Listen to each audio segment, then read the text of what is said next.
Bhagavate Vasudevaya. Om Namo Bhagavate Vasudevaya. Om Namo Bhagavate Vasudevaya. Yadracchalabasantushto Dvandatito Vimatsaraha Samasiddhavasiddho cha Kritvapi na nibadhyate. Translation. He who is satisfied with gain which comes of its own accord, who is free from duality and does not envy, who is steady in both success and failure, is never entangled, although performing actions. Gata sangasya muktasya jnanavasthita chetasaha yajnaya charata karma samagram praviliyate. Translation. The work of a man who is unattached to the modes of material nature and who is fully situated in transcendental knowledge merges entirely into transcendence. Brahmarpadam brahma havirvahi. Brahmarpadam brahma havir brahma. Agno brahmana hutama. Brahmeva tena gantavyam. Brahma karma samadhina.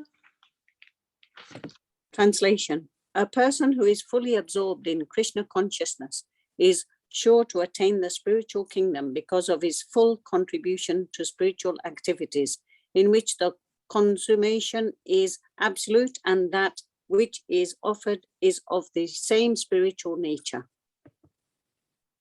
Daivameva pare yagyam yoginah paryupasate. Brahmagrava pare yagyam yajnenevopajuvati. Translation. Some yogis perfectly worship the demigods by offering different sacrifices to them, and some offer sacrifices in the fire of the Supreme Brahman.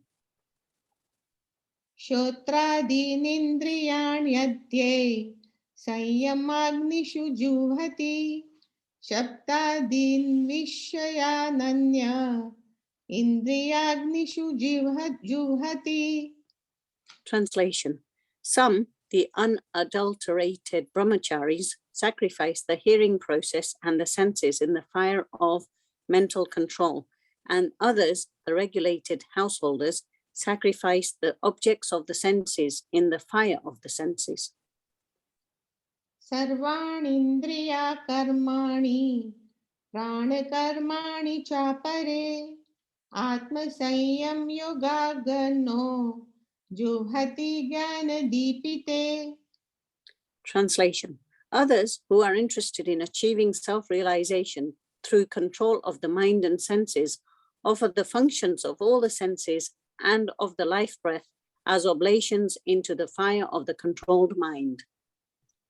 Dravya yajnastapo yajna yoga yajnastatha pare swadhyaya jnana yajnascha yatayah sanshita vrataha. Translation. Having accepted strict vows, some become enlightened by sacrificing their possessions, and others by performing severe austerities, by practicing the yoga of eightfold mysticism, or by studying the Vedas to advance in transcendental knowledge. Apane juhati pranam pranopana tatha pare pranapana gati rudva pranayam parayanaha apare niyataharaha pranan prodeshu juhati. Translation. Still others who are inclined to the process of breath restraint to remain in trance practice by offering the movement of the outgoing breath into the incoming and the incoming breath into the outgoing, and thus at last remain in trance, stopping all breathing. Others, curtailing the eating process, offer the outgoing breath into itself as a sacrifice. Sarve pyete yajnavido yajna shapita kalmashaha yajna shishtamrit bhujo yanti brahma sanatanam. Translation. All these performers who know the meaning of sacrifice become cleansed of sinful reactions, and having tasted the nectar of the results of sacrifices, they advance toward the supreme eternal atmosphere. Nayam loko asya yagyasya kuto vanyah kuru sattama. Translation. O best of the Kuru dynasty, without sacrifice, one can never live happily on this planet or in this life. What then of the next? Evam bahu vidya yagya vitata brahmano mukhe karma jan vidhitana sarva nevam gyatva vimokshayase. Translation. All these different types of sacrifice are approved by the Vedas, and all of them are born of different types of work. Knowing them as such, you will become liberated.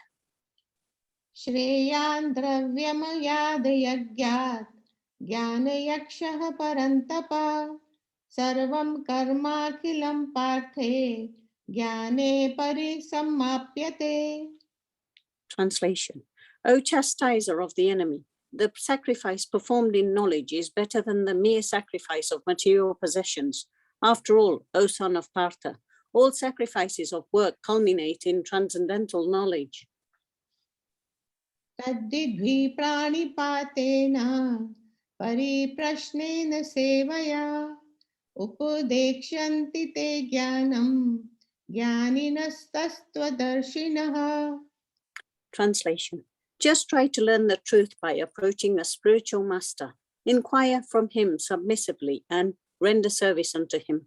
The self-realized souls can impart knowledge unto you because they have seen the truth. Yagyatva na punarmoham evam yasyasi pandava yena bhutanya sheshena dakshasyatmana yatho mayi. Translation. Having obtained real knowledge from a self-realized soul, you will never fall again into such illusion. For by this knowledge, you will see that all living beings are but part of the Supreme, or in other words, that they are mine. Api chedasi papebhya sarvebhya papakrittamah sarvam jnana plavenaiva prajinam santarishyasi. Translation. Even if you are considered to be the most sinful of all sinners, when you are situated in the boat of transcendental knowledge, you will be able to cross over the ocean of miseries.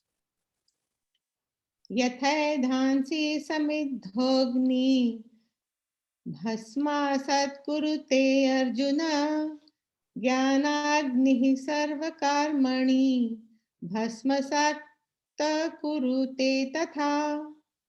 Translation. As a blazing fire turns firewood to ashes, O Arjun, so does the fire of knowledge burn to ashes all reactions to material activities. Nahi jnanena sadrisham pavitramihi vidyate tatsvayam yoga sansiddha kalenatmani vindati. Translation. In this world, there is nothing so sublime and pure as transcendental knowledge. Such knowledge is the mature fruit of all mysticism, and one who has become accomplished in the practice of devotional service enjoys this knowledge within himself in due course of time. Shraddha valabhate jnanam tatpara sanyatendriyah jnanam labdhva param shantim achirena gacchati. Translation. A faithful man who is dedicated to transcendental knowledge and who subdues his senses is eligible to achieve such knowledge, and having achieved it, he quickly attains the supreme spiritual peace. Agyascha shraddhanascha sanchayatma vinashyati nayam lokosti na paro na sukham sanchayatmanah. Translation. But ignorant and faithless persons who doubt the revealed scriptures do not attain God consciousness. They fall down. For the doubting soul, there is happiness neither in this world nor in the next. Yoga sanyasta karmanam ज्ञानसच्छिन्न संशयम् आत्मवन्तं न कर्माणि निबध्नन्ति Dhananjay. Translation. One who acts in devotional service, renouncing the fruits of his actions and whose doubts have been destroyed by transcendental knowledge, is situated factually in the self. Thus, he is not bound by the reactions of work, O conqueror of riches. तस्मादज्ञानसम्भूतं हस्तं ज्ञानासिनात्मनः चित्तवैनं संशयं योगम् अतिष्ठोत्तिष्ठ Bharat. Translation. Therefore, the doubts which have arisen in your heart out of ignorance should be slashed by the weapon of knowledge. Armed with yoga, O Bharata, stand and fight. Hare Krishna. Hare Krishna, Prabhu. Hare Krishna. Wonderful, wonderful. Fantastic. Kirti, the translation, the English, perfect, of course, as expected. Kirti and I, we did our Bhakti Sastri course together many years ago, I think 2011, 2012, something like that. So Kirti is very learned, and so nice to have you on the call, Kirti.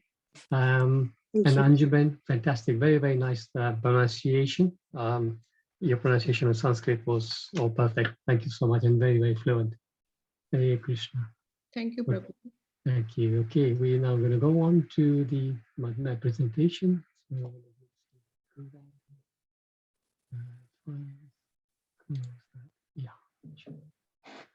Okay, so we continue reading from Bhagavad-Gita, chapter 4,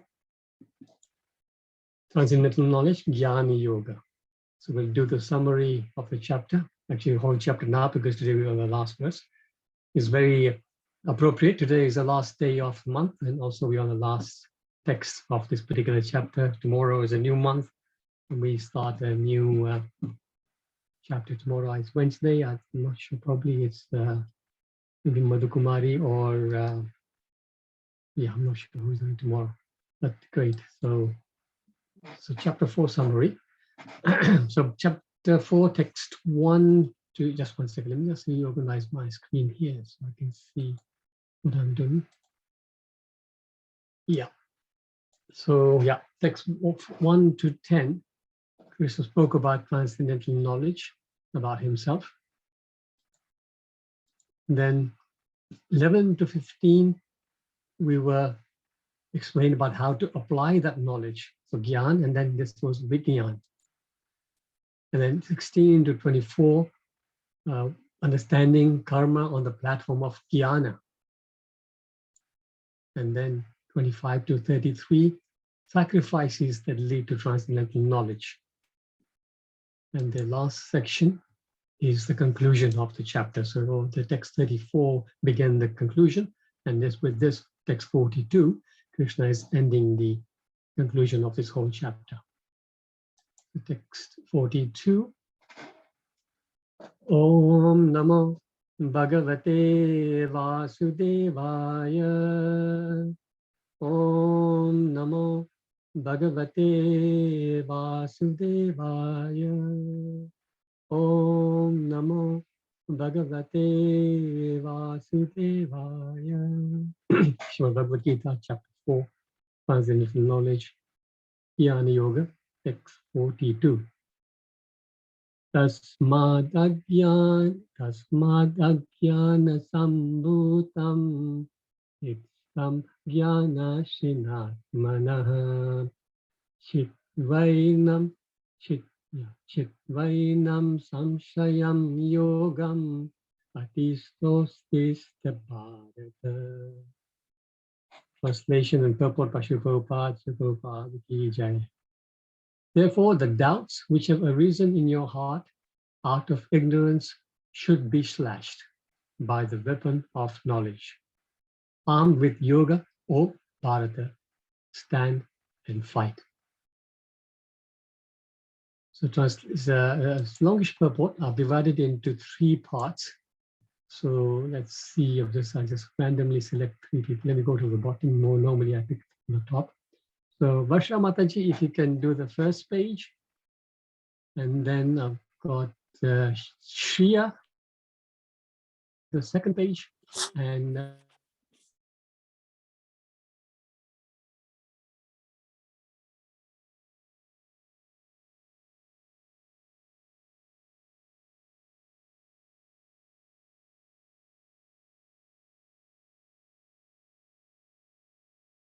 yoga, an eternal performed by the living entity. This yoga has two divisions of sacrificial action. One is called sacrifice of one's material possessions, and the other is called knowledge of self, which is pure spiritual activity. In sacrifice of one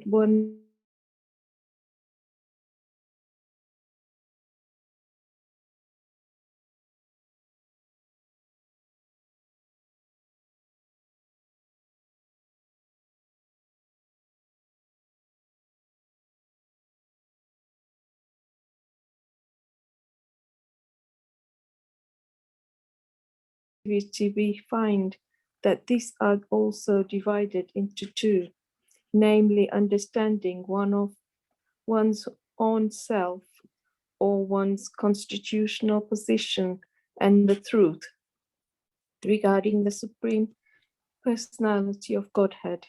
One who follows the path of Bhagavad-Gita as it is can very easily understand these two important divisions of spiritual knowledge. Hare Krishna.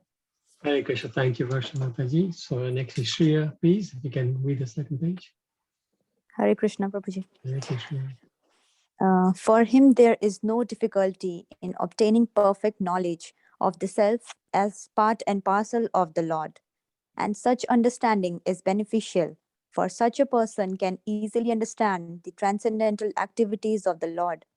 In the beginning of this chapter, the transcendental activities of the Lord were discussed by the Supreme Lord himself. One who does not understand the instructions of the Gita is faithless and is to be considered to be misusing the fragmental independence awarded to him by the Lord.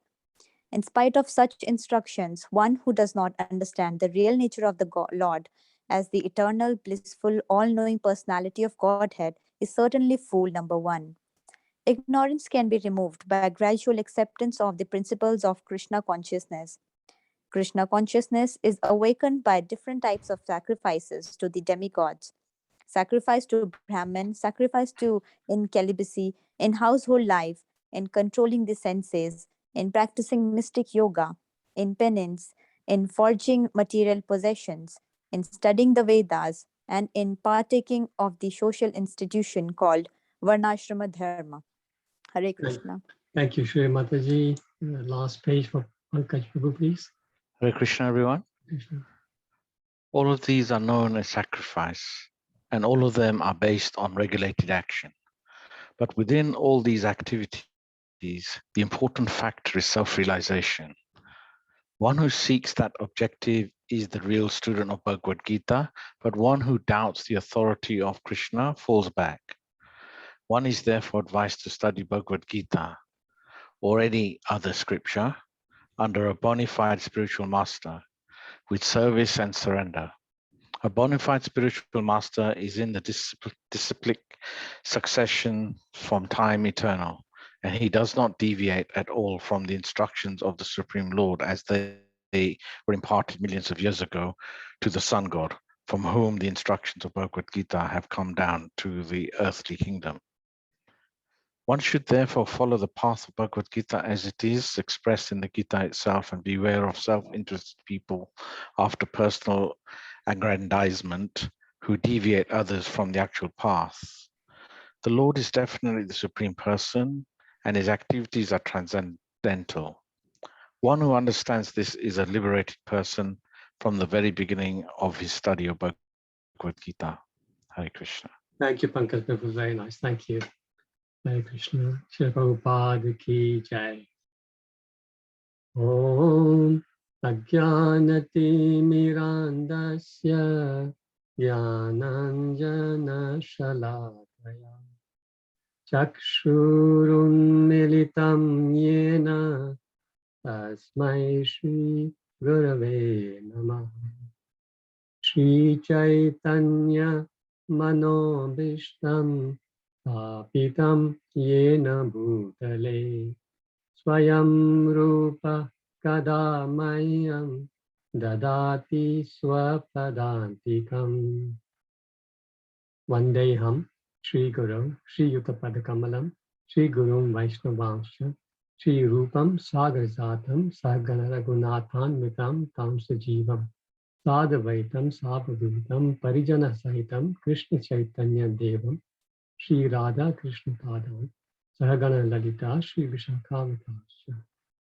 Hey Krishna Karuna Sindhu Dina Bandhu Jagatpate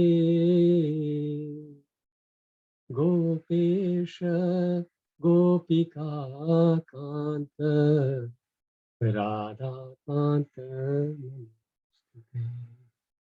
Tapta Kanchana Gaurangi Radhe Vrindavaneshwari Vrishabhanu Sute Devi Pranamami Hari Priye Vancha Kalpa Tarubhyascha Kripa Sindhubhya Evacha Patitanam Pavanebhyo Vaishnavebhyo Namo Namah. Shri Krishna Chaitanya Prabhu Nityananda Shri Advaita Gadadhar Srivasadi Gaura Bhakta. Hare Krishna, Krishna Krishna, Hare Hare, Hare Rama, Rama Rama, Hare Hare.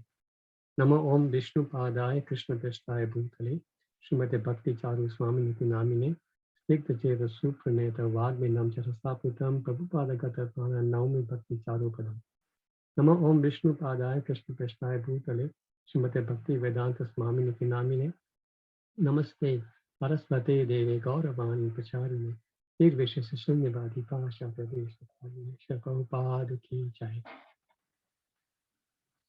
just go back to the text for a second, the verse itself. Let me just make this happen.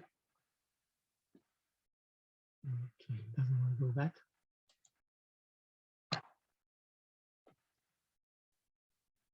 Okay, so a few interesting things here.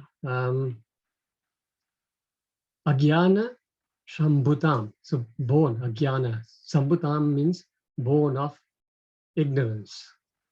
And then Hitstham, Hitstham means situated in the heart.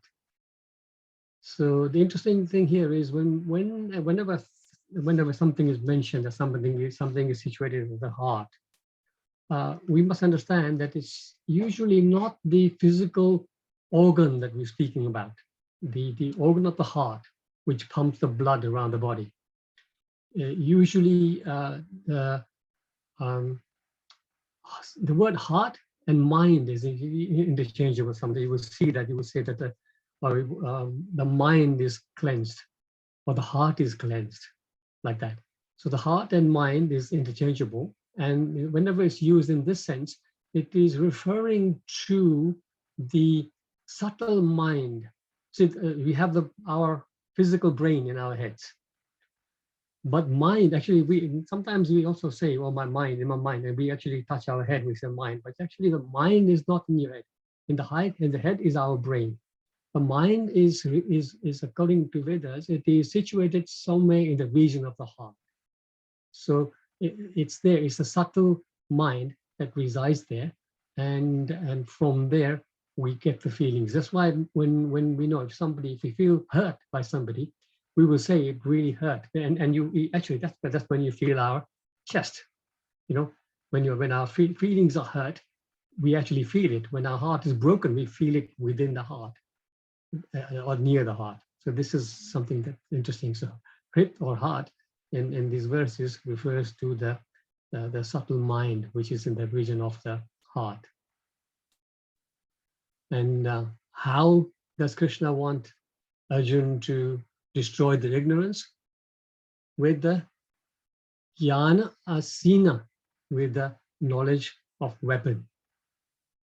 And then chit painam, so chit actually is cha, not cha. cha.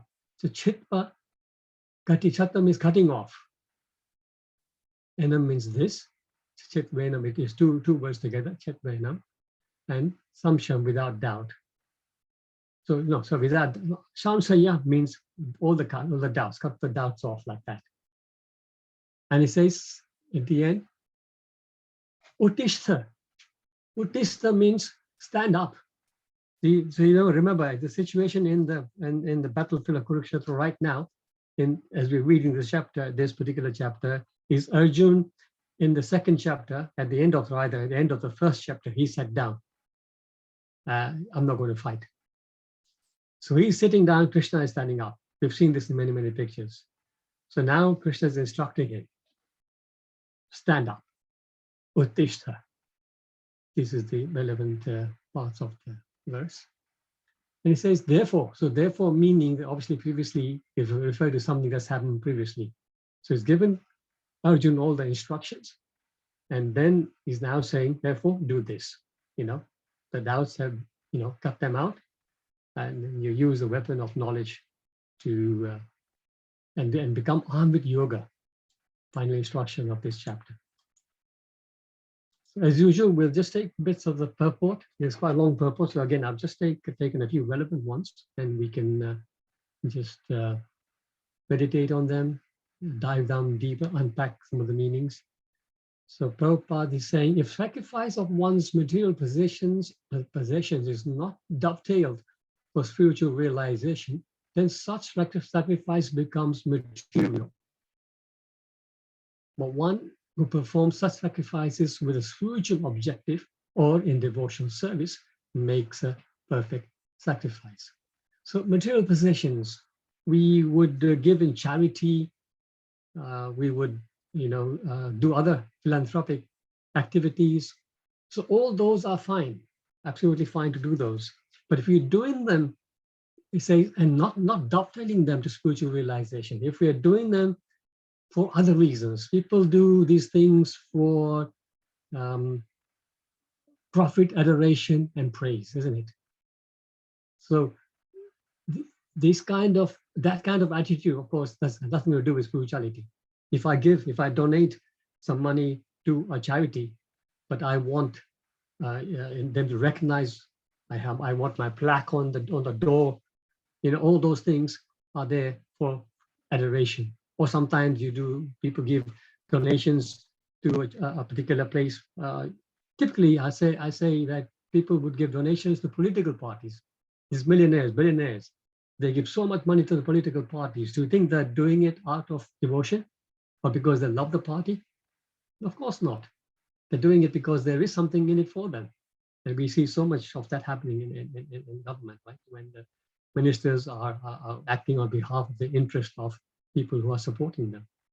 So this is what Prabhupada is referring to, that those material possessions, when we are sacrificing it without dovetailing it to spiritual realization, then it's a waste of time.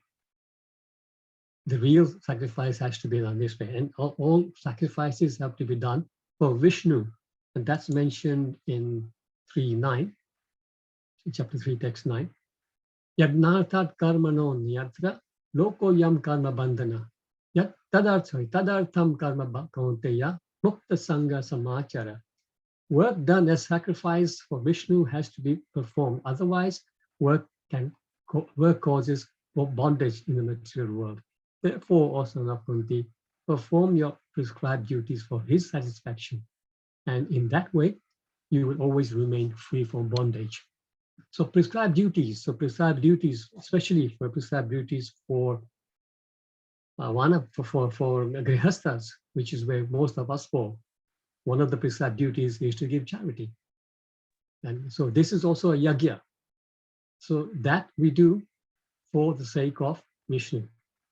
So whenever, even if you do a charity to any organization, if we have Krishna in our mind, we say this money belongs to Krishna, not me. Krishna gave it to me.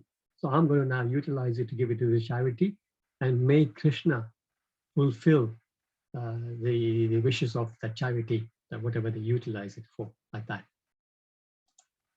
Part of the purport of that verse, just to get some more clarity. It's always nice to look at Prabhupada's words whenever we're referring to verses. This is the great art of doing work, Prabhupada says. And in the beginning, this process requires very expert guidance.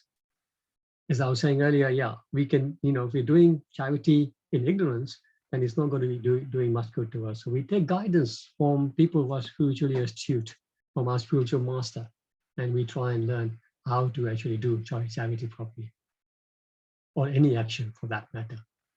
One should therefore act very diligently under the expert guidance of the devotee of Krishna, or under the direct instruction of Krishna himself, under whom Arjuna had the opportunity to work. Nothing should be performed for sense gratification, but everything should be done for the satisfaction of Krishna. This practice will not only save one from the reaction of work, but also gradually elevate one to transcendental loving service of the Lord, which alone can raise one to the kingdom of God. Moving on, Prabhupada then later on in the purport says, when we come to spiritual activities, we find that these are also divided into two, namely understanding of one's own self or one's constitutional position, and the truth regarding the Supreme Personality of Godhead. So in the Madhya Lila Chaitanya Charitamrita, there's a passage of verses where Sanatana Goswami has met Chaitanya Mahaprabhu for the first time. Now, just to give you just a very brief background, Sanatana Goswami was actually very learned.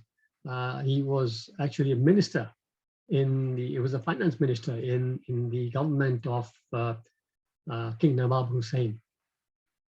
So he's left his position, gave everything up, and he's now come, and this is the first time he's meeting Chaitanya Mahaprabhu. And he's asking, he's submitting this situation to Mahaprabhu. So here he's saying that apanara hita kichu na jani, gramya vaivahare pandita tai satyamani. He says, I do not know what is beneficial for me or what is detrimental. Hita ahita. Nonetheless, in ordinary dealings, people consider me as a learned scholar, and I am also thinking of myself as such. So you see, because in his village, he's so learned, everybody calls him Pandita. So he says, I'm accepting all this. But in the next verse, he says, not next verse, but a couple of verses later, he says, Ke ami kene amaya jare tapatraya iha nahi jani kemone hitahaya. He says, who am I? Why do the threefold miseries always give me trouble? If I do not know this, how can I be benefited? So how can I be a Pandit? I don't myself even know who I am. So you see, of course, Sanatana Goswami is a very learned person. He knows all this, but he's submitting himself like this. So whenever we submit to a senior devotee, a Guru Maharaj, this is the mood. This is the mood we should have. We should, even if we know something, we should pose ourselves as ignorant so that our spiritual master can train us up properly. It is said sometimes that when devotees come to Krishna consciousness, and if they think that they know a lot, they'll find it hard going in the beginning, because it'll be not so easy for them to accept instructions. You must have met many people like that who know it all. You say something, yeah, I know that. And then the spiritual master will just shut up and say, yeah, you know it all. Prabhupada actually did that one time.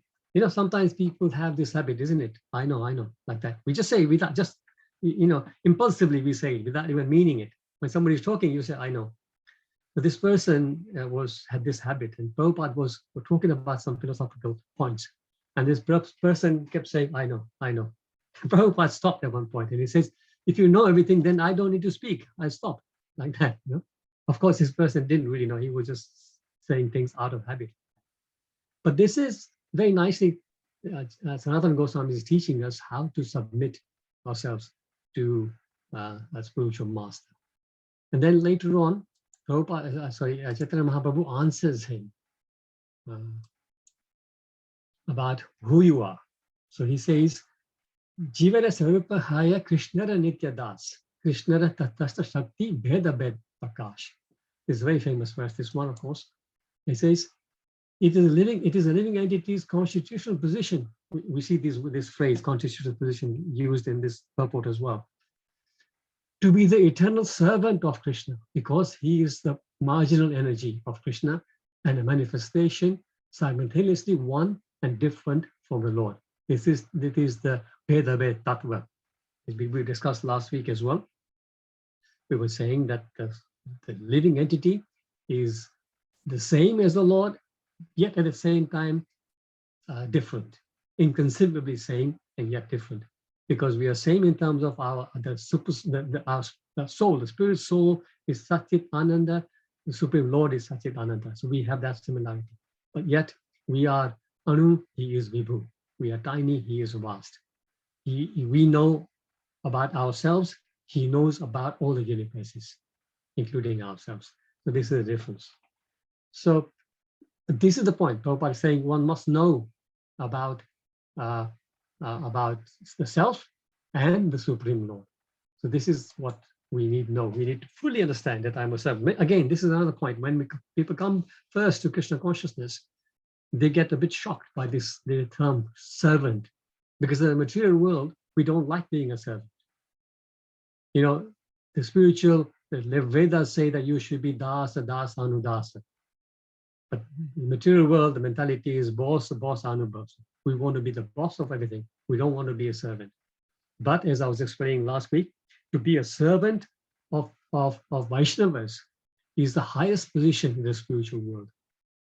Because the spiritual world is diametrically opposite to the material world. In the material world, a servant is a lowly situation. In the spiritual world, being a servant of a Vaishnava is the highest position. So Prabhupada speaks about two divisions of spirituality, so understanding one's own self and then truth regarding the Supreme. This we covered. The Prabhupada concludes saying that one who follows the path of Bhagavad-Gita as it is can very easily understand these two important divisions of spiritual knowledge. Bhagavad-Gita, as we know, there are many, many different translations, but Bhagavad-Gita as it is, which is being translated by Srila Prabhupada, this is what we're referring to. Many Bhagavad-Gitas have been translated by different personalities. Not all of them are bad, but some of them are not giving the right message. People have used the Bhagavad-Gita to put forward their own points, and they've twisted the verses and the meanings in that way. So if God forbid, if we get entangled in one of those Bhagavad-Gitas, of course, we will never get the truth. Continuing, the Prabhupada says, Krishna consciousness is awakened by different types of sacrifices to the demigods. Sacrifice to Brahman, sacrifice in celibacy, in household life, in controlling the senses, in practicing mystic yoga, in penance, in foregoing material possessions, in studying the Vedas, and in partaking of the social institute called Varnashram Dharma. So all this, we've seen this, all the sacrifices were mentioned in the previous verses. Verses 25 to 29 spoke about all these sacrifices. The whole idea being that because there are so many different people in this world with different mentalities, the Vedas recommend all these different sacrifices, because it doesn't matter where you are, you can sacrifice something. And the point is, once you come to the point of sacrifice, gradually we will make progress and then come towards devotional service. It may take a long time depending on where we are, but the process starts there. Prabhupada says the common basis of all sacrifices is regulated action based on one important factor, self-realization. So you see, when we are following these sacrifices according to the prescribed methods, then there is regulation in the action. So for example, just giving one example, is that people, they still want to follow the old system of sacrificing animals. Although now in this yuga it is prohibited, but some people still want to stick to that. So there, the prescribed method would be that you regulate it in such a way that you do it maybe only once a month, because you see these people are doing sacrifice of animals, generally speaking, for enjoying the meat as prasad. In Bengal, it's very, very common where they would go and sacrifice a goat or an animal like that in front of Ma Kali, and then take it as a prasad. they think everything is fine. All the pop of killing the animal are wiped out purely because they're taking prasad. But actually, that it doesn't work like that. It used to work like that in the Vedic times, because we had brahmanas who were able to chant mantras which gave a new life to that animal. But nowadays it doesn't work. But these regulations, so basically, if they're doing it regulated, then gradually they will come to understand that they come to understand that that is not a right action. They will move on forward. Prabhupada says, real student of Bhagavad-Gita, one who seeks that objective of self-realization. So the real student of Bhagavad-Gita is one who seeks the object of self-realization. So whatever we're doing, the objective in the background must be self-realization. Otherwise, we're wasting time.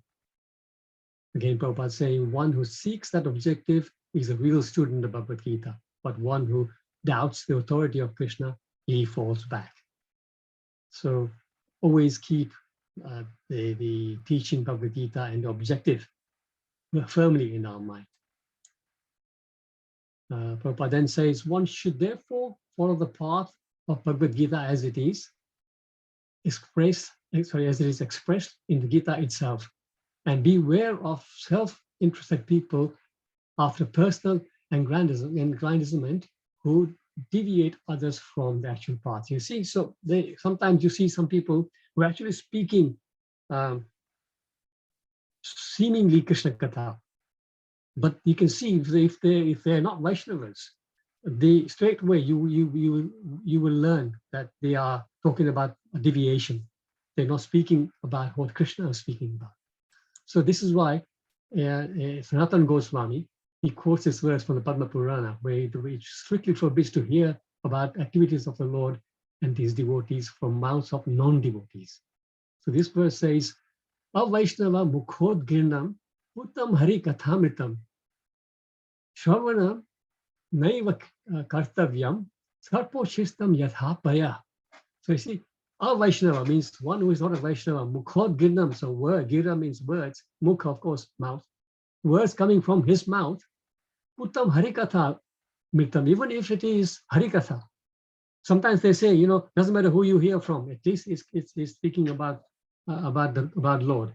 But it's not right, because if it's not coming from a pure devotee, not coming from a Vaishnava, then it is like, he says, so here, Rupa Goswami says, Shravanam naiva kartavyam, don't listen to it and don't act on it. Why? Sarpo shishtam yathapaya. Sarpo means a snake. Sarpo shishtam, which is touched by a snake. And paya refers to milk. So when a snake touches milk, what happens to it? Can anybody tell me?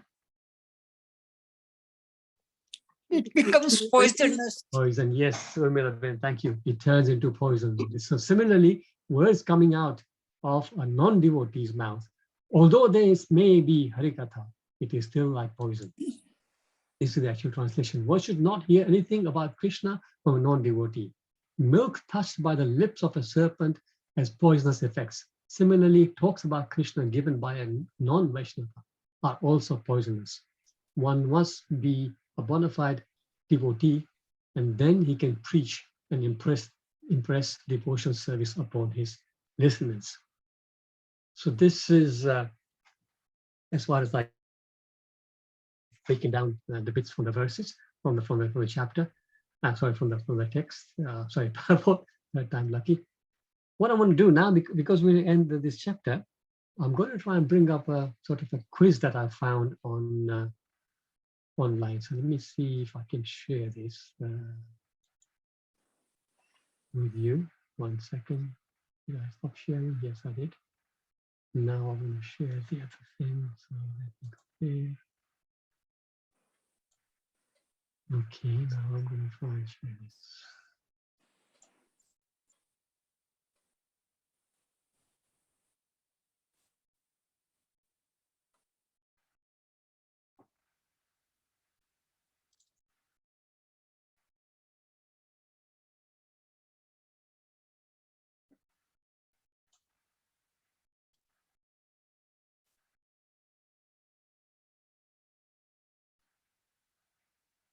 Give me a second.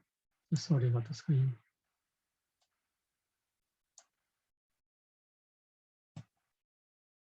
Okay, so can you see the screen? Yes. Okay, Yes. all right. So this covers the whole, not this particular text, it covers the whole chapter. So let's see how much we remember. Okay, so you can just unmute yourself and give the answer. So the first question is, who instructed the knowledge of Bhagavad-Gita to Ikshvaku? Manu. Very good, very good. Answer is correct, Manu. Why the science of Bhagavad-Gita appears to be lost in this present moment? You can say A, B, C, or D. It's because B and C. B and C. B and C. Okay, thank you so much. You're correct. Right. Why Krishna chose Arjuna for delivering the science of Bhagavad-Gita? All of them. All of them. Very good, very good. Because some learned scholars here. Question 4.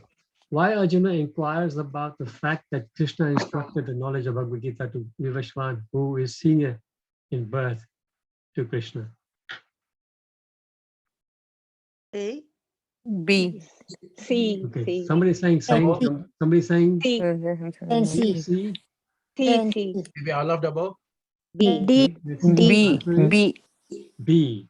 Because Arjuna asked this for thematic people. So basically, Arjuna, if you can see Bhagavad Gita, all the questions Arjuna is asking is not because he doesn't know. Actually, Arjuna is a self-realized soul, but he's asking for our benefit, isn't it? All the Bhagavad Gita, he's asking all the questions so people in the future would benefit. So that's the correct answer. Let's see this question. What answer Krishna gives in reply for Arjuna's question stated above in question 4? Krishna is unborn. All of them. All of the above. All of them is the above, correct yes. answer. All of them, absolutely. Yeah. Then why and when the Lord appears in this world? C. Both and B. B. Yeah. B. Both B. A and B. Both A and B. A and B. Thank you. How does one attain Lord's eternal abode after leaving this body? C. C. No, B. B. B. B. B. B. Okay. B is correct. Thank you. How Krishna reciprocates with his devotees in the transcendental world? A.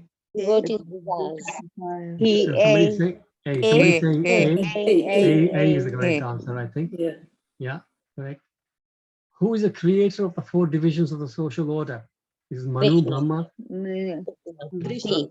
Krishna. C. Krishna. Absolutely. Krishna says in that verse. And can anybody recite that verse? Chaturvarnamaya Yes, Ashwini Mataji. Bhagavati Mataji as well. Wonderful. Excellent. Right. And then why Krishna asks Arjuna to act in Krishna consciousness following the footsteps of past liberated souls? A and B, C. Okay. A and B. Yes, A and B. Yeah, A and B. Okay. So great. There's a few more questions, but we're running out of time. It's already we'll need to leave some time for questions. So we will stop there. Right. So any thoughts, any questions, any realizations, any corrections?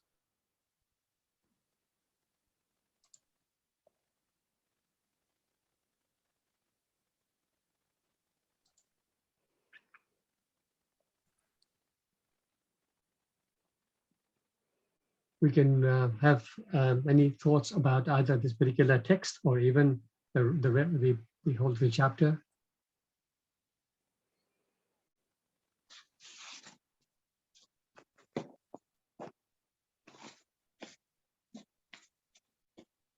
Okay. No. Hare Krishna, Prabhuji. Hare Krishna, Prabhu. Thanks for your wonderful class. So I just want to ask maybe one question. Sorry if it's some silly question or ignorant. Krishna and there is no difference between Krishna and his names and his pastimes or anything to do with him.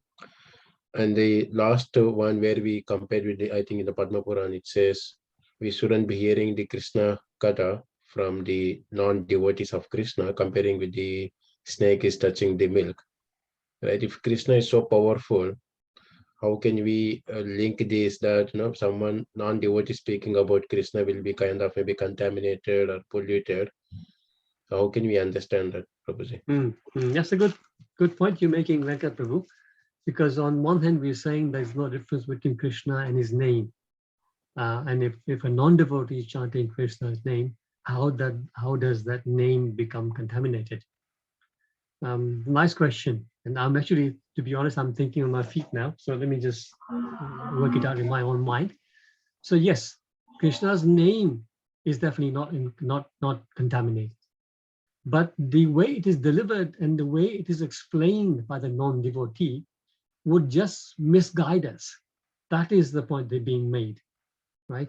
We're hearing, and you know, I often say, if you listen to many long time ago, I used to switch on Asta TV quite often. I'm not even sure nowadays I don't watch TV, so I'm not sure if that program is still on that channel. But I used to. So during the day, you would actually see so many different so-called sadhus come and speak, and you would have a variety of different viewpoints on different things. And at that time, I was not, you know, so yeah, even now I'm not learned, but at that time I didn't know much at all. And I used to think, wow, everything is good. But later on, after you have some knowledge, when you start to listen to these people, you realize how they're completely misrepresenting the truth. They're using, you know, if somebody's coming from an impersonal philosophical background, he would give you his view and push the impersonal view so hard, saying things like, you know, when Krishna says aham, it doesn't mean Krishna, it means something within Krishna, something like that. You know, they give like really strange interpretations. So this is what it means really. It's not that Krishna's name itself can get contaminated, but it is the delivery and the receiver, because it's not receiving the message properly, he gets deviated. I hope that makes sense, Venkat Prabhu. Yeah, thanks, Prabhuji. It makes sense. Thank you so much. Hare Krishna. Yeah. So Hare Krishna. Sorry, Hare Krishna, Prabhuji. Hare My Krishna, humble Rupa Mataji. obeisances. Thank you for the wonderful class. My question is very general. When it talks about in that, obviously I understand it's spiritual knowledge. You have to go to a spiritual master and ask submissively. But this Das, Anudas, yeah, obviously servant of the Vaishnava. But if we develop, because I'm thinking linking it to Vedic culture was completely based on service attitude and submissiveness. But in history, we see that because the Indians, because they were following Vedic culture, they were submissive and peaceful and, you know, in service attitude. We were kind of exploited. You know, the Mughals came into India, they robbed us. Then the British came, they ruled us, and we were in that service attitude and submissive nature. So how do you relate? Because it's if we are so submissive that we just work for others, thinking everybody is like thinking everybody is part and parcel of Krishna and it's Vaishnava, but we have been exploited, and it can be applied to everything. Women exploitation, service. In a sense, it's good, but then exploitation is also part of history. We can see. So how will you answer that? Thank you, Rupa. Very nice point you're making. So yes, we, because of our background, generally speaking, we are submissive. We are in that mood, and yes, because of that, we are exploited. We have been historically taken advantage of by different powers. So this is certainly true, and it is quite sad. So to answer that, it is said that we don't need to change our nature from that point of view. Just because we're exploited, we don't become aggressive. because that is counterproductive. But one thing we need to perhaps add, and there's a nice story about Narad Muni and a village. I'll try and remember it as we go. So there was a village, and just at the edge of the village, there was a large banyan tree, and there was a little hollow in the banyan tree, and there was a serpent living in that tree. So whenever the children were playing around, that serpent would come, and often, quite often, he would actually attack some children. So when one time when Narad Muni was passing by that village, the villagers sort of said, even though Narad Muni would always ask, everything is everything is fine, everybody's happy. He said, everything is fine, but we got this problem with snake, and we can't live peacefully. So Narad Muni then goes to the snake, and of course Narad Muni, as we know, he must be lingual, so he can speak the snake language as well. So he preaches to the snake to say that you should live peacefully with everybody else, don't trouble people. Anyway, I'm just keep putting it in my words. I'm sure he didn't say that, but anyway, somehow whatever preaching he gave, the serpent took the advice and became very peaceful, became very submissive, very peaceful. And then a few months later, Narad Muni was passing by it, and he passed that tree, and the serpent was lying there in a very bad way. He was bleeding, he was weak, and Narad Muni stopped and said, what happened to you? And he says, you asked me to be submissive and not attack people anymore. And look, so now they're not afraid of me. So the kids come and they beat me up, they throw stones at me, they throw rocks at me, and look at my situation. So this is similar to what you're saying, how these people came and they took over, right? So Narad Muni said to him that I told you not to bite, but I didn't tell you not to hiss. So similarly, we have to find a way, like we have to show resistance. And in the end, we did see the resistance from the Gandhi movement, for example, right? But the point is that yes, by being submissive doesn't mean that we get treated by like a doormat, like trodden by everybody, right? We give respect and everything, but when people cross the boundary, we need to raise our head.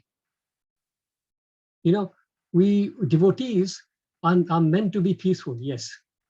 But Prabhupada always said that yes, you're meant to be peaceful, but when it comes to the point where somebody is attacking your dharma, then you don't need to be peaceful. There was a time in Mayapur, our main head office, Mayapur temple, when it was being built. That area was surrounded, actually. That area was actually not a very suitable area because it was surrounded by Muslims. And at one time, because they were, of course, not happy for a Hindu temple coming up there. So one time in the middle of the night, they all came to attack. 2 or 3 times they attacked. And then Prabhupada actually told, that I think it's Bhavananda Maharaj, Prabhu at that time. And he said, you do whatever action you have to fight back. And he took guns. At one time they came to attack, and Bhavananda Prabhu took a gun and started shooting back, and they stopped. And then actually after that, Prabhupada installed the deity of Narasimha Bhagwan, and then everything calmed down. But the point I'm making is that yes, we need to be submissive, but not meek and weak. There's a difference. You see, we can be submissive yet be positive when it needs to, when we have to be. Does that make sense, Rupa Mataji? Yes, Prabhuji. Very good answer. Thank you very much. Thank you. Hare Krishna. The Narad Muni story is, it's very popular. It's very nice. Yeah. Thanks very much. Thank you. Hare Krishna. I hope I haven't recited it for a long time, but I think I got most of the details. There's a message here. Thank you. Message here from iPhone. It says, is it necessary to perform any of the sacrifices that were listed if one is doing bhakti? Okay, nice question. So this, as I was saying earlier, because there are people in various stages of life in this world, so the Vedas have got so many different instructions, so you can pick up from wherever you are. So if, depending on where you are, if we are actually, the best situation is to dive straight into devotional service. If we read Prabhupada's books, then we don't need to do any kind of sacrifices mentioned there, all the other sacrifices. All we need to do is to do Nam Sankirtan. That is the sacrifice that is recommended in this age by Chaitanya Mahaprabhu, and that is the only sacrifice that we need to do. Once you do that, all the sacrifices that are mentioned and listed in this chapter are included in it. So if you are sincerely doing Harinam, then all sacrifices are included. But these things are listed because Bhagavad-Gita is read not only by devotees, it's read by so many different people. So people who are in different stages, they can do whatever sacrifice they are comfortable with and gradually make progress. That was the question. Any other comments, anybody? We're coming to almost closing time. So one quick question and we can close or comment. I just want to explain, last week I wanted to do it, but I forgot about it. A couple of weeks ago, on a Tuesday, nobody turned up. It was supposed to be my turn that day. Usually Tuesdays are my days, my day for me to facilitate. But that Tuesday I had pre-arranged. We have another group of facilitators, like all of us, and I mentioned that I was not available that day because I had a family commitment. And another Prabhu had agreed to do it, but unfortunately, I think because there was a bit of a time gap, I did it about 5 or 7 days ago. Sorry, 5 or 7 days before that date. I think in the time that Prabhu got, he forgot about that commitment, and that's why I think you were left hanging for about 20 minutes or so before Diva Gauranga Mataji came and saved the day. So very sorry about that, but that was the situation. Okay, devotees, thank you so much again for tuning in every day. Please do take care of yourselves. Vancha kalpatarubhyasya kripa sindhubhya eva cha patitanam Pavanebhyo Vaishnavebhyo Namo Namaha. Prabhupada ki jai. Thank you, Prabhuji. Wonderful session. Thank you. Hare Krishna. Hare Hare Krishna. Krishna.